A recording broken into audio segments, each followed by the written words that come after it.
ಕಡಬ ತಾಲೂಕಿನ ಕುಟ್ರುಪಾಡಿ ಗ್ರಾಮ ಪಂಚಾಯತ್ ವ್ಯಾಪ್ತಿಯ ಗುಂಡ್ಯಹೊಳೆಯಿಂದ ಎಗ್ಗಿಲ್ಲದೆ ಅಕ್ರಮ ಮರಳು ಸಾಗಾಟ ನಡೆಯುತ್ತಿರುವ ಬಗ್ಗೆ ಖಚಿತ ಮಾಹಿತಿ ಪಡೆದ ಕಡಬ ಎಸ್ಐ ರುಕ್ಮಾನಾಯಕ್ ತಂಡ ಅಕ್ರಮ ಮರಳು ಸಾಗಾಟ ಮಾಡಲು ಬಳಸುತ್ತಿದ್ದ ಅನಧಿಕೃತ ಸಂಪರ್ಕ ದಾರಿಯನ್ನೇ ಬಂದ್ ಮಾಡಿದ ಘಟನೆ ಇಂದು ನಡೆದಿದೆ.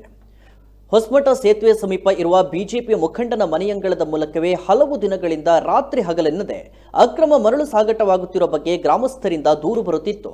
ಈ ಹಿನ್ನೆಲೆ ಖಚಿತ ಮಾಹಿತಿ ಕಲೆ ಹಾಕಿದ ಎಸ್ಐ ರುಕ್ಮಾನಾಯ್ಕ ನೇತೃತ್ವದ ಪೊಲೀಸರು ನದಿಗೆ ವಾಹನ ಇಳಿಸಲು ನಿರ್ಮಿಸಿದ್ದ ರಸ್ತೆಯನ್ನು ಪರಿಶೀಲಿಸಿ ಜಾಗದ ವಾರಿಸುದಾರರಿಗೆ ಖಡಕ್ ಎಚ್ಚರಿಕೆ ನೀಡಿ ರಸ್ತೆಯನ್ನೇ ಸಂಪೂರ್ಣ ಬಂದ್ ಮಾಡಿದ್ದಾರೆ.